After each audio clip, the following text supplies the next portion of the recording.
ॐ मनाथेषु तथार्थेषु सर्वदा शिवपूजकं नमामि निर्मलं सुज्ञम् अखण्डानन्दस्वामिनम्। স্বামী অখণ্ডানন্দের স্মৃতি সঞ্চয় স্বামী নিরামানন্দ পর্ব নং 19। আমরা ধারাবাহিকভাবে পাঠ ও তার সাথে সাথে আলোচনা করব। সাল 1/1/1937। ভক্তি ও অন্নপূর্ণা ব্র্যাকেটে আছে আমেরিকান ভক্ত বেলুর মঠে মন্দির নির্মাণের জন্য বহু অর্থ দেন। সেই ভক্তি অন্নপূর্ণা কয়েকদিন পূর্বেই বাবাকে চিঠি দিয়েছেন। পরে টেলিগ্রাম আসিয়াছে, আগামী 1 জানুয়ারি আমরা আপনার কাছে কাটাইব। বস্টনের স্বামী অখিলানন্দজি সঙ্গে আসিতেছেন। বাবা অনঙ্গ মহারাজ অর্থাৎ স্বামী ওঙ্কারানন্দ ও বড় দ্বিজেন মহারাজ অর্থাৎ স্বামী গঙ্গেশানন্দ উনাদেরকে আসিতে লিখিয়াছেন। অভ্যর্থনের জন্য নানা আয়োজন হইতেছে। কলিকাতা হইতে ফুল ফল মালা, দেশি রসগোল্লা সন্দেশ প্রভৃতি, বিদেশি কেক বিস্কুট প্রভৃতি খাবার সংগৃহীত হইয়াছে। আশ্রম সাজানো গুছানো হইতেছে। মহা আনন্দ। 1 জানুয়ারি ভোরবেলা দেখা গেল রেল লাইনের ধারে একটি কাটা সেলুন গাড়ি দাঁড়াইয়া আছে। বাবা অমনি কয়েকজনকে পাঠাইয়া দিলেন অতিথিদের প্রত্যুত গমন করিয়া আনিতে। নিজেও প্রস্তুত হইতে লাগিলেন। ভক্তি অন্নপূর্ণা ও স্বামী অখিলানন্দ আসিয়া পৌঁছিলে তাহাদের মালা দিয়া অভ্যর্থনা করিলেন।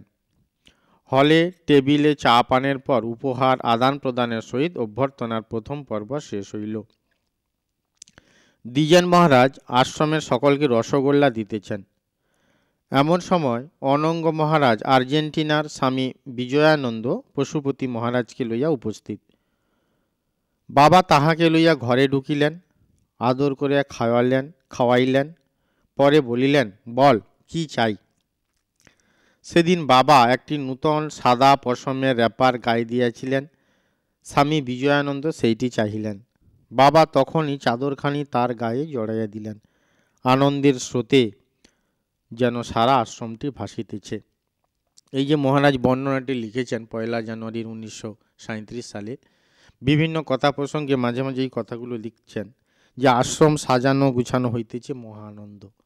আবার যখন অখণ্ডানন্দজির গায়ে থাকা সেই দামি চাদরটি যখন আবদার করে চাইলেন স্বামী বিজয়ানন্দ, সঙ্গে সঙ্গে সেটি দিয়ে দিলেন অখণ্ডানন্দ।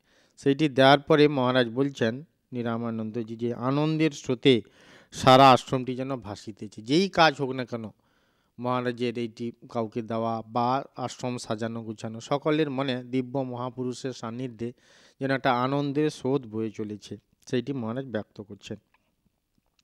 স্বামী সৎপ্রকাশানন্দ আমেরিকা যাইতেছেন। বাবা তাহাকে দাঁড়াইয়া লেকচার দিতে বলিলেন। স্মৃতিকথা গ্রন্থের জন্য লিপিবদ্ধ শ্রীরামকৃষ্ণ প্রসঙ্গের কিছুটা অনুবাদ করাইয়া রাখিয়াছিলেন, সেটুকু সকলকে শোনানো হইল। আহার আদির পর ঘুরিয়া ঘুরিয়া আশ্রম দেখিতে লাগিলেন। কেহ গাছতলায়, কেহ বাগানে বেঞ্চে বিশ্রাম করিলেন। সন্ধ্যার ট্রেনে সব চলিয়া গেলেন। সারাদিনের আনন্দের পর বাবা ক্লান্ত। শেষে বলিলেন, 1 জানুয়ারি আজ আমাদেরও শুভ দিন, কল্পতরু দিবস। আমরা সে কথা জানি যে 1 জানুয়ারি দিনটি রামকৃষ্ণ মঠ মিশনের কাছে কতটা গুরুত্বপূর্ণ। ঠাকুর এই দিন কল্পতরু হয়েছিলেন এবং অনেক ভক্তকে কৃপা করেছিলেন। তো এই বিশেষ দিনটিতে বিশেষ করে কাশীপুর উদ্যানপাটিতে অত্যন্ত মহা সমারোহের সহিত এই কল্পতরু দিবস এই উৎসবটি উদযাপন হয়। কয়েকদিন ধরিয়া হিরণময়ী বর্ধন আছেন। কুমিল্লার ডাক্তার কামিনী বর্ধনের পত্নী। স্বামী স্ত্রী কিন্তু সম্পূর্ণ বিপরীত। স্বামী ডাক্তার, নাস্তিক প্রকৃতি, আর হিরণময়ী ভক্ত সাধিকা। তিনি বাবার ছবিতে সব পূজা করেন, কালী, দুর্গা, শিব, কৃষ্ণ, ঠাকুর, মা সকলের পূজা। বাবার ছবিতে ভাইফোঁটাও দেন। চিঠিতে একবার তাই লিখিয়াছিলেন। বাবা শুনিয়া বলেন, দেখেছ ঠাকুর মায়া দিয়ে ভোলাতে চাইছেন। হিরণময়ী বর্ধনের কাছে আসিলে হিরণময়ী বর্ধন কাছে আসিলেই বাবা বকিয়া জকিয়া ঠাকুর ঘরের দিকে পাঠিয়ে দেন। কেন করছেন এটি? তার কারণ মহারাজ নিজের চাইছেন না। যখন ওনার ব্যাকগ্রাউন্ড দেখলেন যে অখণ্ডানন্দীর ছবির তিনি পুজো করছেন, ঠাকুরমা ভাবে ইত্যাদি ইত্যাদি ফোঁটাও দিচ্ছেন, তখন তিনি ঠাকুরমুখী করবার জন্য তাকে মন্দিরে বা ঠাকুর ঘরে পাঠালেন। সেখানে গিয়া তিনি বসিয়া বসিয়া কাঁদেন। বাবা বলেন, যোগীর চক্ষু। একদিন হিরণময়ী প্রস্তুত হইয়া আসিয়াছেন, ফুল চন্দন দিয়া বহুক্ষণ ধরিয়া বাবার পাদপদ্ম পূজা করিলেন। শেষে পাদপদ্ম দুটি মস্তকে ধারণ করিলেন। বাবা চুপ করিয়া তার পূজা গ্রহণ করিলেন। সত্যি সত্যি ভক্তি কিনা, অন্তর থেকে বাবা সেটি বুঝতে পেরে তার যাতে মানে হৃদয়ের না হয়, এইটা তাকে সন্তুষ্ট করার জন্য বাবা সেই পুজো নিলেন। অপর দুদিন পরের ঘটনা আছে, 3রা জানুয়ারি 1937। বিকেলের দিকে বহরমপুর কলেজের প্রিন্সিপাল আসিয়াছেন। তাহার সঙ্গে বাবার শিক্ষা বিষয়ক নানা প্রসঙ্গ হয়। তন্মধ্যে বটানি এবং কো এডুকেশন অর্থাৎ উদ্ভিদবিদ্যা ও সহশিক্ষাও আলোচিত হয়। পরিশেষে বাবা বলেন, ছেলে মেয়েদের ভদ্র ব্যবহার শেখানোই শিক্ষার সবচেয়ে বড় অঙ্গ। এটি একটি অত্যন্ত গুরুত্বপূর্ণ কথা। কি বললেন প্রিন্সিপালকে উনি বহরমপুর কলেজের? বলছে ছেলে মেয়েদের ভদ্র ব্যবহার শেখানোই শিক্ষার সবচেয়ে বড় অঙ্গ। এই শিক্ষা প্রসঙ্গে আমরা বিভিন্ন মনীষীদের কথা আলোচনা করি, পাই। আমাদের আচার্য স্বামী বিবেকানন্দ শিক্ষা সম্পর্কে বিভিন্ন তার কথা আছে, আলোচনা আছে। তিনিও এক জায়গায় বলছেন যে এডুকেশন মিনস ক্যারেক্টার বিল্ডিং, অর্থাৎ শিক্ষা মানে চরিত্র গঠন। তারই কথার যেন প্রতিধ্বনিত হয়েছে বাবার এই কথাটিতে। তিনি বলছেন যে ছেলে মেয়েদের ভদ্র ব্যবহার শেখানোই শিক্ষার সবচেয়ে বড় অঙ্গ। পশ্চিমে সাধুদের নামে মহারাজ ব্যবহার করে, এমনি সম্মানার্থে মহারাজ বলে। তাই থেকে আমাদের এই যে রামকৃষ্ণ মিশনের সাধুদের যে মহারাজ বলা, ব্রহ্মচারী হোক সন্ন্যাসী হোক, মহারাজ নামে ডাকা বা নামের পরে মহারাজটি মানে টাইটেলের মতো আর কি। তো সেইটি কি করে আসছে তা মহারাজ বলছেন যে পশ্চিমের সাধুদের ওখানে মহারাজ, আগে তো রাজা মহারাজদের মহারাজও বলা হতো। তো সেই মহারাজ শব্দটি আস্তে আস্তে রামকৃষ্ণ মিশনে চল হয়ে আসছে। সন্ন্যাসী কিংবা ব্রহ্মচারীদের এই নামে ডাকা হয়। অশোক, আকবর প্রভৃতি নামের আগে সম্রাট ব্যবহার করবে। সম্রাট পঞ্চম জর্জ বলতে হবে।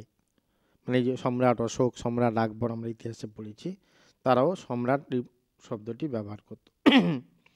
অমানি না মানদেন, মানদেন কথাটির উপর জোর দিলেন। যারা মান চায় তাকে মান দেওয়ার কথা। যার যেটুকু সম্মান প্রাপ্য তাকে তা দিতে হবে। এক মুসলমান ফকিরের কাছে শিখেছিলাম, যখনই মোহাম্মদের নাম উচ্চারণ করবে তখনই হজরত বলতে হবে। তুমি মান্য করো তবে তো তোমাকে মান্য করবে। যেমন মণিকে মণি মহারাজ না বলে চলবে না। আগামীকাল শ্রী শ্রী মায়ের জন্মতিথি পূজা।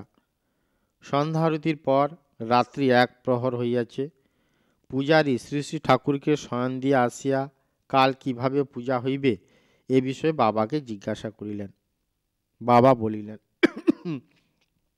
মা নাও, মা খাও, মা পড়ো, এই তো পুজো। মন্ত্রতন্ত্র আর কি? ঠাকুরের অত সংস্কৃত মন্ত্রতন্ত্র ছিল না। খুব প্রাণ থেকে বলতে হয়, মা এই নাও, তোমারই জিনিস, তোমাকে দিচ্ছি। কত ভক্ত আজ তোমায় কত ভালো ভালো জিনিস দিচ্ছে। আমি যা পেয়েছি এনেছি, আর তো কিছু পাইনি। তুমি নিজ গুণে নাও মা। কেঁদে কেঁদে বলবে আর মনে করবে যেন তিনি প্রসন্ন হয়ে সব নিচ্ছেন। আর হোম করবে যেন সর্বস্ব আহুতি দিচ্ছ। 28টি বেলপাতা মায়ের নাম বলে বলে দেবে, তা নইলে সারাদিন মায়ের পুজো হচ্ছে, এদিকে মায়ের ছেলেরা সব না খেয়ে শুকোচ্ছে, আর ওদিকে মায়ের ভোগই নামছে না। আমাদের মা এরকম চাইতেন না। ভাবের পুজো, বুঝলে? মহাপুরুষের কথা। স্বামী অখণ্ডানন্দ যেইভাবে পুজো দেখতেন, যে পুজোর আচার আড়ম্বর এগুলো থাকবে, কিন্তু এইগুলো বড় করা হবে না, এগুলোকে যথা সর্বস্ব নয়,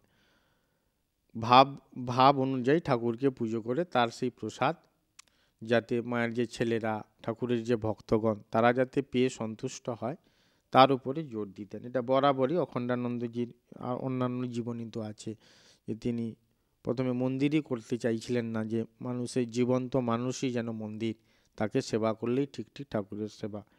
তো সুতরাং এই হচ্ছে মহারাজের পুজোর ভাব, মানুষকে সেবা করা। 4 জানুয়ারি 1937 শ্রী শ্রী মায়ের তিথি পূজা। খুব ভোরবেলা শ্রী শ্রী মন্দিরে মঙ্গল আরতি হইয়া গেল।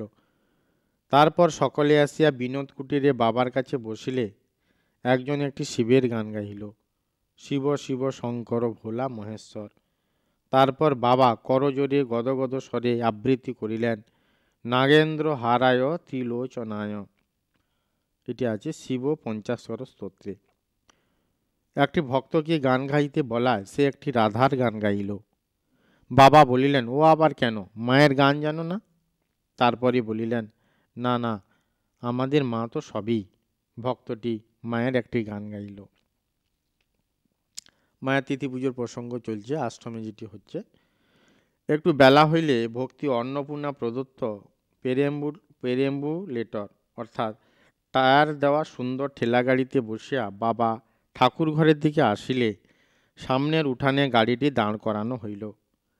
ঠাকুর ঘরের উদ্দেশ্যে হাত জোড় করিয়া ভক্তি গদগদ কণ্ঠে গুরুগম্ভীর স্বরে বাবা আবৃত্তি করিতে লাগিলেন, কস্তুরিকা চন্দন লেপনায়হি শ্মশান ভস্মাঙ্গ বিলেপনায় সৎকুণ্ডলায় চ ফণিকুণ্ডলায় নম শিবায় চ নম শিবায়। স্তবের পর অনেকক্ষণ ধরিয়া প্রণাম করিলেন, হাত দুটি মাথায় ঠেকাইয়া। তারপর পূজার ও ভোগের কিরূপ কি ব্যবস্থা হইতেছে খোঁজ লইয়া বিনোদ কুটিরে ফিরিয়া গেলেন। চা পানের পর ঘরে অনেকে জড়ো হইয়াছে দেখিয়া বলিলেন, আজ মায়ের তিথি পূজা বলে কেবল মায়ের কথা মনে পড়ছে, ভেবে রেখেছি কিছু বলবো।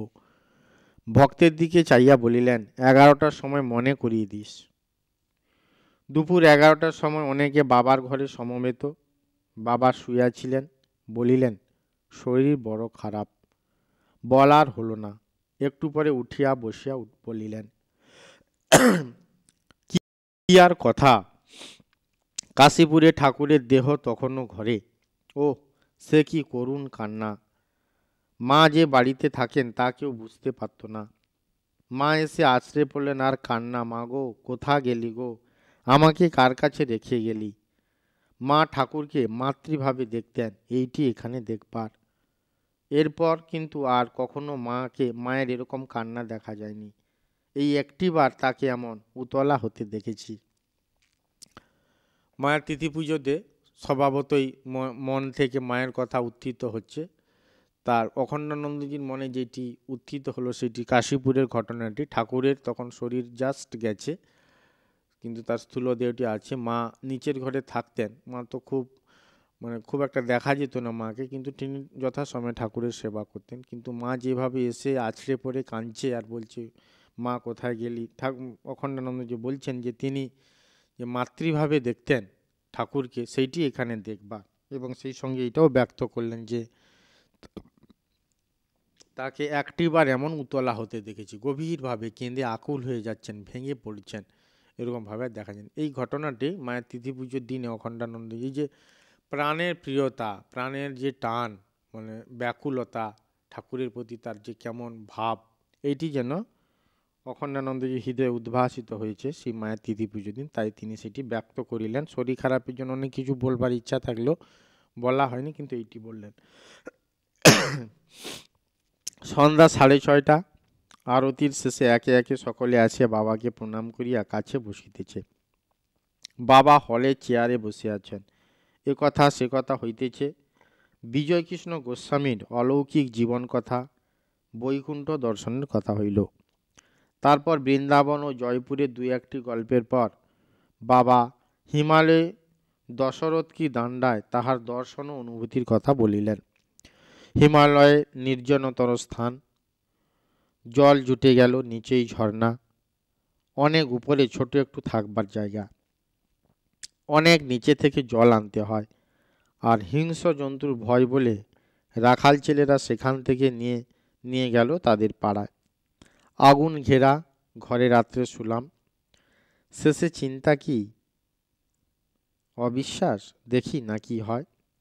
আবার বাইরে গাছতলায় এসে বসলাম, কিছুই হলো না। তারপর সেই উপরে গিয়ে ধ্যানে মগ্ন হয়ে গেলাম। পেছন থেকে ঠাকুর এসে দেখাচ্ছেন চিন্ময় হিমালয়, শিবের উপর কালীর নৃত্য। ওই যে হিমালয় দর্শনকালে হিমালয়কে তিনি একটা ওই ভঙ্গিল পর্বত কিংবা ভৌগোলিক ভূমিরূপ হিসাবে দেখছেন না, তিনি বলছেন ঠাকুর এসে দেখাচ্ছেন যে সেটি চিন্ময় হিমালয়, জীবন্ত যেন। কীরকম বলছে, শিবের উপরে কালীর নৃত্য হচ্ছে, তিনি ভাবনেত্রে যেন এটি দেখছেন, বা ঠাকুর যেন তাকে দেখিয়ে দিচ্ছেন অখণ্ডানন্দজিকে। এরপরে ঠাকুর গান গাইছেন, নেবে নাচ খ্যাপা মাগি, বাজবে যে মহেশ্বর বুকে। তারপর বাবা একটি নবাগত ভক্তকে গান গাইতে বলিলেন। সে গাইল জয় যুগ অবতার। আবার একটি গান অযুত কণ্ঠে রামকৃষ্ণ নাম। তখন বাবা বলিলেন, মায়ের গান জানো না? ভক্তটি মায়ের গান গাইল, কালো মেয়ের পায়ের তলায় দেখে যা আলোর নাচন। আর একটি গান, আর লুকাবি কোথায় মা কালী। 3 নম্বর গান, নিবিড় আঁধারে মা তোর চমকে অরূপ রাশি। এবার বাবা নিজেই গান ধরিলেন, বল রে তরু বল, কার উদ্দেশ্যে দিন রজনী তাকিয়ে থাকিস ঊর্ধ্ব দেশে। গাছগুলো যেমন উপর দিকে হয়ে থাকে এমনি ন্যাচারালি যেমন তারা হয়, কিন্তু অখণ্ডানন্দজি এই গানটিকে ব্যক্ত হয়েছে যে তুই কার জন্য ওই উপর দিকে সবসময় চেয়ে থাকিস। বাউল সুরে গাইতে লাগলেন আর একটি গান, বাইতে পারলাম না আমি আর বাইতে পারলাম না। গানটি শেষ হইলে বলিলেন, রামপ্রসাদের গান জানো না? রামপ্রসাদ লক্ষ জবা দিয়ে মায়ের পুজো করেছিলেন। এক একটি গান এক একটি জবা, লক্ষ গান লক্ষ জবা। এই সাধনা, এই সিদ্ধি, এই সব গান ঠাকুরের বড় প্রিয়, ঠাকুরের ভাবে ভরা। এসব ভুললে চলবে না, চালিয়ে যেতে হবে। শিখে নাও, সব মুখস্থ করে নাও। তা নয় আজকাল গান গাইতে বললেই বই খুঁজবে, হারমোনিয়ামের উপর গীতিগুচ্ছ খুলে গান। আমাদের সময় এরকম ছিল না, একসঙ্গে 10খানা গান গেয়ে দিত, সব মন থেকে। বই খুলে গান গাওয়া এ কখনো দেখিনি। একটি ব্রহ্মচারী বলিল, 10টা বেজে গেছে, বাবার তো এবার উঠা যাক, মানে প্রসঙ্গ শেষ করা যাক। বাবা বেশ জোর গলায় বলিলেন, 10টা বেজেছে তো কি হয়েছে? ভগবানকে ডাকার কি আবার সময় ধরা আছে নাকি? ঘড়ি টড়ি ঘন্টা ফন্টা বাজে, ওর কি মানে? এই দিন কি আর আসবে? আজ মায়ের দিন, বছরে একটা দিন। ভাগলপুরে তানপুরানে স্বামীজি গান ধরেছেন। সন্ধ্যা থেকে রাত 12টা বেজে গেল, চলছে একটি গান, এলো না শ্যাম কুঞ্জে তো এলো না, রজনী পোহায় যায় তবুও সে এলো না। গান আর থামে না, কত সব গণ্যমান্য লোক এসেছে, কেউ উঠতেও পারে না, ওদিকে খাবার ঠান্ডা হয়ে যায়। শেষে ডাকাডাকি করে গান ভাঙাতে হলো। স্বামীজির ভাব বড় ভয়ানক। প্রসঙ্গ চলছে ক্রমাগত। মঠে স্বামীজি একদিন তর্ক লাগিয়ে দিতেন, পূর্বজন্ম জন্মান্তর এসব আছে কিনা। দুটো পক্ষ হয়ে গেল, তিনি মধ্যস্থ, কখনো এ পক্ষে কখনো ও পক্ষে যোগ দিচ্ছেন, তাতিয়ে দিচ্ছেন যাদের যুক্তি ফুরিয়ে যাচ্ছে তাদের। রাত 2টো পর্যন্ত চলল, তারপর ঘুম। দেখছো তো, আরে আমাদের সামনে এই, এরপর কি হবে ভেবে নাও। 10টার সময় সব ঢুলছে, ভোঁস ভোঁস করে ঘুমোতে চায়। আজ রাত্রে খাওয়া দাওয়ার পালা নেই, তাই ভাবলুম একটু মায়ের নাম গান হবে, তা এই অবস্থা। নইলে খাওয়ার ঘন্টা পড়লে তোমাদের আটকে রাখবে কে? খাওয়া আর ঘুম, এই জন্যই তো সব এসেছো। একটুখানি মহারাজ ওই একজন প্রসঙ্গ বলাতে একটু অসন্তুষ্ট হলেন। মহারাজের অর্থাৎ স্বামী ব্রহ্মানন্দজির কথা বেরিয়েছে উদ্বোধনে। যোগীর ঘুম 4 ঘন্টা, ভোগীর ঘুম 6 ঘন্টা, 8 ঘন্টা। তোমরা যোগী, ভগবানকে চাও, তোমরা ঘুমোবে কি করে? যে ভগবানকে চায় সে তাকে লাভ না করা পর্যন্ত কি করে নিশ্চিন্ত হয়ে ঘুমোবে। থেকে থেকে তার প্রাণ কেঁদে ওঠে, ওহ, এখনো তাকে পাইনি। সে যে জীবন অন্ধকার দেখে, কিছু তার ভালো লাগে না। ভগবানের নাম করার কি আবার স্থানকাল আছে নাকি? ভেঙে ফেল ঘড়ি টড়ি, ওসব বাধা। সূর্য, সূর্য থেকেই তো সময়ের ভাব। যাক, গান গাও। মহারাজ সময় সচেতন ছিলেন, সময়কে উনি ছিলেন না, কিন্তু বেশি সময় ধরে যাতে সৎ প্রসঙ্গ ভগবানের নাম করা যায়, বা সেগুলো করতে করতে সময়ের জ্ঞান যেমন থাকবে না, একবারে বিভোর হয়ে জপ ধ্যান হোক, মায়ের নাম হোক, সৎপ্রসঙ্গ করবে, সেইটার উপরে জোর দেওয়াতে ঘড়ি টড়িগুলো ভেঙে ফেলে। এই অর্থে বলছি যে এতক্ষণ করব, তারপরে বন্ধ, অন্য কাজ করব, বা ওইরকম টাইম নিশ্চয় যখন ধরবি একেবারে তন্ময় হয়ে আন্ডিল হয়ে যা, ওই কখন ঘড়ি কটা বাজলো দেখার দরকার নেই। আসলে মহারাজের উচ্চ বৈরাগ্য, তীব্র আধ্যাত্মিক অনুভূতি কিনা, ফলে তিনি বলছেন যে এইগুলো করতে করতে যখন আনন্দের স্বাদ পাওয়া যায়, তখন কি সময়, কি বন্ধ করব, কি পরে শুরু করবো, ওইগুলো তুচ্ছ হয়ে যায়। টানা অনেকক্ষণ ধরে যেন ধ্যান বা ভজন বা মায়ের কথা এগুলো চলতে থাকে। এই প্রসঙ্গেই বলা হয়েছে। মহারাজ তার নিজের উচ্চ স্তর থেকেই কথাগুলো বলছে। যে 10টা বাজিয়াছে বলিয়াছিল, সেই ব্রহ্মচারীটি গান ধরিল, নাহি সূর্য নাহি জ্যোতি নাহি শশাঙ্ক সুন্দর।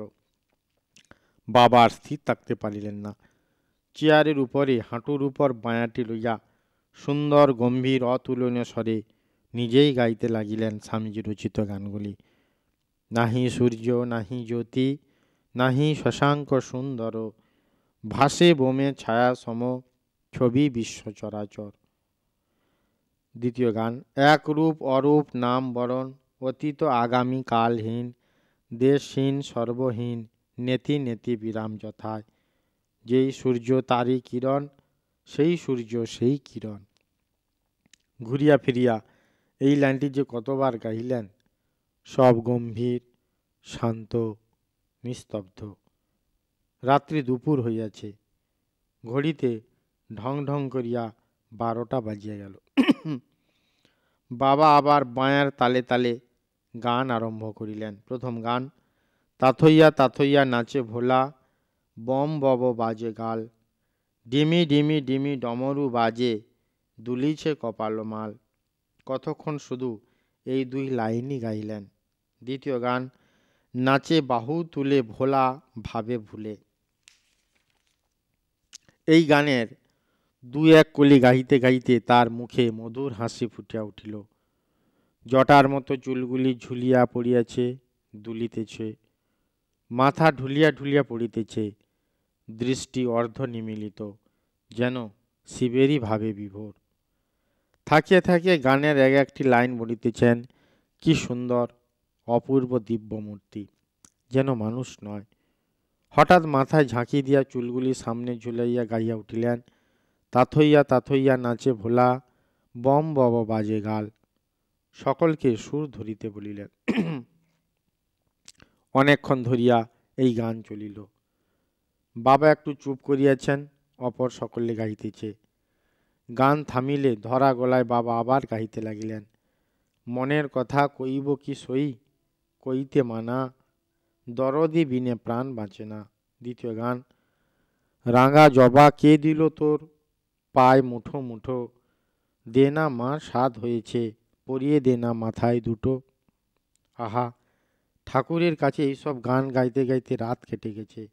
হায়, এই ঘুমই তো মানুষকে ভুলিয়ে রেখেছে, মানুষকে মেরে রেখেছে, বেহুশ করে রেখেছে। যদি মানুষ হতে চাও, ঠাকুর বলতেন, মান হুঁশ। যদি সেই মান হুঁশ হতে চাও, তো প্রার্থনা করো যেন ঘুম কমে যায়, যাতে ডাকতে পারো বেশিক্ষণ ধরে।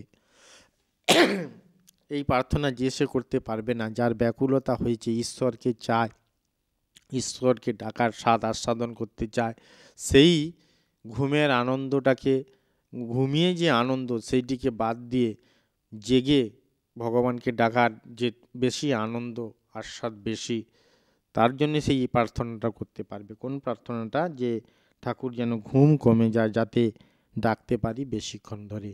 ব্যাকুলতা যার আসে ঈশ্বরের প্রতি, ঈশ্বরকে ডাকার ইচ্ছা যার বেশি, সেই কেবল এই প্রার্থনাটা করতে পারে। তো আমাদের যাতে সেইটা হয় তার জন্য অখণ্ডানন্দ বলছে তোমরা ওই প্রার্থনাটা করবে। ঠাকুর সারা রাত মশারির ভিতর বসে ভগবানকে ডাকতেন। লোকে ভাবতো বুঝি ঘুমুচ্ছেন, তার ঘুমই ছিল না। তার কাছে যারা গিয়েছিল তারা ঘুমেরে ঘুম পাড়িয়েছিল। এই আমারই বাকি, আমি তো তাদের কাছে নগণ্য। 2 ঘন্টার বেশি ঘুমোতে পারি না। 2 ঘন্টার মানে রাত্রের কথা, দিনের তো কোনো প্রশ্নই নেই। যদি বেশি ঘুম হয়ে যায় তো লজ্জা হয়। কোথায় ভোরবেলা বিছানায় বসে একটু ঠাকুরদের নাম করব তা না, এ কি? মঠে মঙ্গলারতির পর শুয়ে থাকতে ভারী লজ্জা হতো। ঠাকুর উঠে পড়েছেন আর আমি শুয়ে থাকবো, ছি ছি।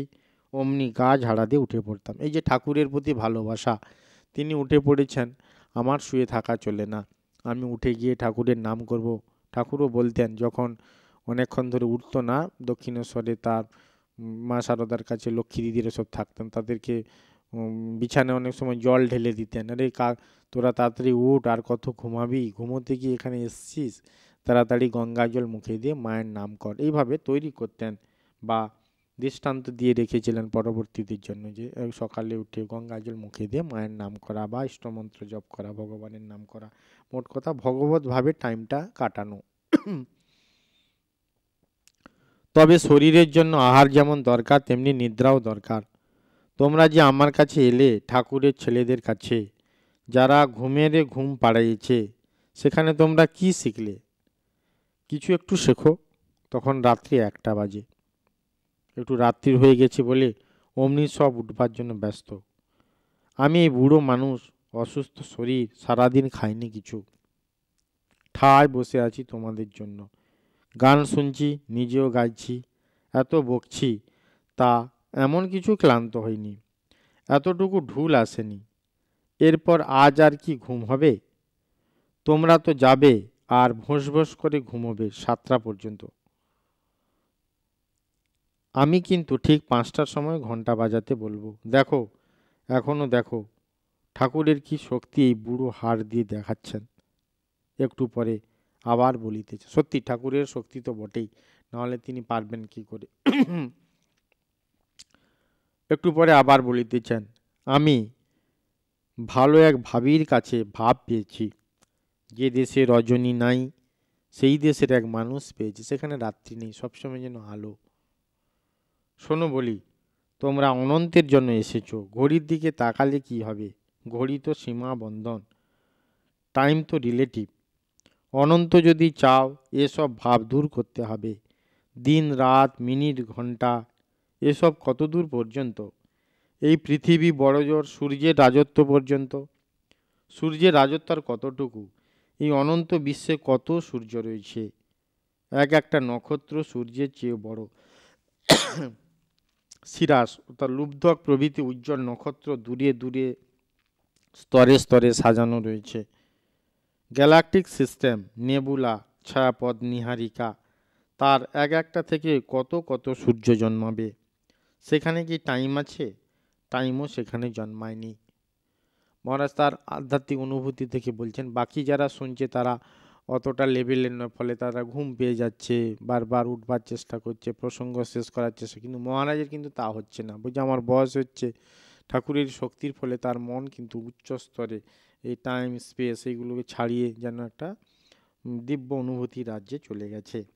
তারপরের কথা তিনি ব্যক্ত করছেন তার ধ্যান প্রসেস, ধ্যান প্রণালী, তিনি কেমন ধ্যান করতেন। খুব খুব সুন্দর কথা তিনি বলছেন, আমরা ধ্যান করতুম এই যেন পৃথিবীর বাইরে চলে যাচ্ছি, ওই যেন পৃথিবীর দূর থেকে দূরে চলে যাচ্ছে, আর আমি যেদিকে তাকাই অনন্ত কোটি নক্ষত্র, আলোর কণা, বিদ্যুতের বেগে, লাইটের ভেলোসিটিতে, যার চেয়ে আজ পর্যন্ত যাওয়া যায়নি জড়জগতে, তার চেয়েও দ্রুত বেগে চলে গেলাম একদিকে। কোনো কূল কিনারা নেই, যত দূর যাও একরকম। বড়জোর পেরিওডিক, অর্থাৎ একই ধরনের পরিবর্তন বারবার। সেদিকে তৃপ্তি হলো না, শান্তি হলো না। তখন আমার ওই প্রচণ্ড গতিতে উল্টো দিকে, সেদিকেও ওই রকম, সব দিক থেকে একই ধরন। তাহলে মহারাজ ধ্যান করতেন, কিন্তু যে বর্ণনাটি আমরা দেখলাম ওনার ধ্যান হতো, তিনি নিজেই বলছেন আলোর গতিবেগের চেয়ে বেশি গতিতে তিনি যেন চলে যাচ্ছেন, নানা রকম অদ্ভুত অনুভূতি হচ্ছে। তখন ধীর, স্থির, নিস্পন্দ। অনন্তর কি সীমা আছে? এ তো গেল ম্যাক্রোকসম অর্থাৎ বিশাল বিশ্বব্রহ্মাণ্ড। তারপর দেখবে মাইক্রোকসম অর্থাৎ অণু পরমাণু, তার ভিতরেও আবার কোটি জগৎ খেলা করছে। এসব ভাবলে মন আপনা হতে স্থির হয়ে যায়, সময়ের হিসেব উড়ে যায়, সময় থেমে যায়। অন্তত তার পক্ষে সত্যি বলছি, এমন কতদিন হয়েছে যে উচ্চস্তরের ধ্যান, উচ্চস্তরের আধ্যাত্মিক অনুভূতি মহারাজ বলছেন এমন কতদিন হয়েছে। তো সুতরাং মহারাজের এগুলো ভাল লাগছে, মনগুলোর এবার ন্যাচারালি হচ্ছে, ফলে অনেকক্ষণ ধরে সেই অনুভবের রেস বা অনুভব, ফলে ওনার সময়ের এই জ্ঞান থাকছে না, কিন্তু সবার ক্ষেত্রে এটি নয়। মানে ওই জন্য মহারাজ এটার উপরে বেশি ইম্পর্টেন্স দিচ্ছেন, যে এই ধরনের অনুভূতি হোক, বৃহৎকে জানো, কি সময় হয়ে গেছে বলে এরকম ছোট ছোট এই জিনিস নিয়ে আছো। হিসেবই ক্যালকুলেটিং হলে তার কখনো অনন্তের ধারণা হয় না, ভগবান লাভ হয় না। যতক্ষণ দেখবে ক্যালকুলেশন, হিসেব, ততক্ষণ টাইম অ্যান্ড স্পেসের ব্যাপার, মায়ার রাজ্য। সত্য সেখান থেকে অনেক দূর। 10টা বেজে গেল, ঘুমোতে হবে, এ ভাব আমাদের ছিল না, থাকবেও না। তার কারণ সাক্ষাৎ ঠাকুরের সন্তান, যে তীব্র বৈরাগ্য, আনন্দ, প্রেম এগুলো ঠাকুরের কাছ থেকে পেয়েছেন, আধ্যাত্মিক শক্তি, অনুভূতি। তো সুতরাং তার এরকম অনুভূতি রাজ্যে মন যাবে, দিব্য আনন্দ আস্বাদ লাভ করবার জন্য মন ছটফট করবে। এই ঘুমোতে হবে বলে ঠাকুরও যেমন বলতেন, যখন সেই চোর জানতে পারবে পাশের ঘরের অনেক সোনা বা সম্পত্তি রাখা আছে, তার ঘুম হবে না, কখন সেটা সে লাভ করতে পারবে তারই চেষ্টা করবে, ছটফট করবে, ঘুমোতে পারবে না। ঠিক তেমনিভাবে যখন জানতে পারবে যে অনন্ত আনন্দের যে সোর্স, অনুভূতি, ঈশ্বর, আধ্যাত্মিক আনন্দ, অমরত্ব, এইগুলো সব একটু আস্বাদ পাবে, টেস্ট পাবে, তখন সেটি লাভের জন্য সেই পাশে থাকা চোরটির মতো যেমন ছটফট করবে, তখন তার ঘুম বা ওই 10টায় ঘুমোতে হবে মহারাজ যেমন এখানে বলছেন, এ ভাব আমাদের ছিল না, তখন কারোর আসবে না। কিন্তু মোট কথা জানতে হবে, একটু টেস্ট পেতে হবে, নাহলে কিন্তু ওরকমভাবে ভাব আসবে না। মহারাজের যেটা ন্যাচারালি হচ্ছে সকলের তা নয়। ওই জন্য বলে যে সিদ্ধের যা স্বভাব, সাধকের তাই সাধন। মানে সে ন্যাচারালি করছে, তার লাভ হয়েছে, কিন্তু বাকিদের কিন্তু সেইটি অনেক তপস্যা করে করতে হয়। রাত্রি 2টো বাজিয়েছে, এখনো চলছে। টাইম স্পেস মহারাজ বলে যাচ্ছেন ঠিক, কিন্তু থামছেনই না। রাত্রি 2টো বাজিয়েছে। একে একে সকলে চলিয়া গেল। 2জন সেবক 2 দিকে ধরিয়া বাবাকে চেয়ার হইতে তুলিল, প্রায় জোর করিয়া তাহাকে শোয়ানো হইল। শুইতে শুইতে বাবা বলিতে লাগিলেন, এতক্ষণ শরীরে কোনো বাধা ছিল না, এখন আবার সব যন্ত্রণা টন্ত্রণা মনে হচ্ছে, এতক্ষণ বেশ ছিলাম, ও সব ছিল না। তাহলে এই যে মহারাজ ঘুমোননি 2টো অবধি, কষ্ট হওয়ার কথা, মহারাজ বলছে কোনো কষ্টই নেই, কি আনন্দ, বলছে সব কিছু ছিল না, যন্ত্রণা টন্ত্রণা, এই যে শুতে যাব তোমরা নামাচ্ছ, এখন মনে যেন ফিরে আসছে। মানে কি একটা অনুভূতির স্তরে থেকে তিনি কথাগুলো তখন বলছিলেন বা ওইভাবে হয়ে যাচ্ছিলেন। সেবকেরা মশারি টাঙ্গাইয়া মোমবাতির আলোটি নিভাইয়া দিয়া বাবার অশ্রুতপূর্ব ভাবময় গান ও কথাগুলো স্মরণ করিতে করিতে শয়ন করিতে গেল। যিনি লিখছেন ডায়েরি, তিনি তো এইগুলো তখন ছিলেন, ওই কথাগুলো শুনেছেন, তো তিনি বলছেন এইগুলো স্মরণ করিতে করিতে তিনিও শুতে গেলেন। কৃষ্ণা সপ্তমীর চাঁদ আকাশে অনেকখানি উঠিয়া পড়িয়াছে। সুপ্ত শ্রান্ত অন্ধকার যেন নীরবে শান্তি ও আলো ঢালিয়া দিতেছে। সমগ্র আশ্রমটি এক অপূর্ব গম্ভীরভাবে থমথম করিতেছে। কি সুন্দর বর্ণনা। কথামিতে যেমন এই ঠাকুরের কথার ফাঁকে ফাঁকে মাঝখানে প্রকৃতির বর্ণনা আছে। মহারাজও এখানে দেখলাম যে যখন 2টোর সময় আপাতত আলোচনা বন্ধ হলো, মহারাজকে শোয়ানো হলো, তিনি নিজে শুতে গেলেন, সঙ্গে আলোচনা করছেন মহারাজের এই দিব্য ভাবময় গানগুলি এবং কথাগুলি। সঙ্গে সঙ্গে আশ্রমের কেমন পরিবেশটি বলছেন, কৃষ্ণা সপ্তমীর চাঁদ আকাশে অনেকখানি উঠিয়া পড়িয়াছে। সুপ্ত শান্ত অন্ধকার যেন নীরবে শান্তি ও আলো ঢালিয়া দিতেছে। সমগ্র আশ্রমটি এক অপূর্ব গম্ভীরভাবে থমথম করে দিয়েছে, একটা দিব্য পরিবেশ সৃষ্টি হয়েছে, সেটা তিনি অনুভব করছেন। তো এই আজকের পাঠ এখানে আমরা শেষ করব। মহারাজের এই যে জীবনী পাঠের এই যে ভাবগুলো, এই যে আনন্দগুলো, শক্তিগুলো আমরা মহারাজের চরণে এই প্রার্থনা জানি। প্রতিবারেই পাঠের আমরা যেমন শেষাংশে বলে থাকি যে এই দিব্য পরিবেশে থাকা, দিব্য অনুভূতি লাভ করা, অথবা মহারাজের এই কথাগুলো ঠিক কথা, মহারাজের সময় আমরা ছিলাম না জাগতিক, কিন্তু এখন তো সেই কথাগুলো কিছুটা হলেও শুনতে পাচ্ছি লেখনীর মাধ্যমে। সেইটা একটু মহারাজ যেমন, নিরাময়ানন্দজি যেমন সেটি ভাবতে ভাবতে স্মরণ করে গেলাম। আমরাও মাঝে মাঝে এই দিব্য কথাগুলি ভেবে অপূর্ব পরিবেশে নিজেকে রাখা। মহারাজের চরণে ভক্তিপূর্ণ প্রণাম জানাই। আজকের 19 নম্বর পর্ব মহারাজের ধ্যান মন্ত্র বলে আজকে এখানে পাঠ শেষ করব। ওম ধাবেদ গঙ্গাধরং দেবম অখণ্ডানন্দরূপিণম শিব জ্ঞানে সমারব্ধ রামকৃষ্ণ সমক্রিয়ম।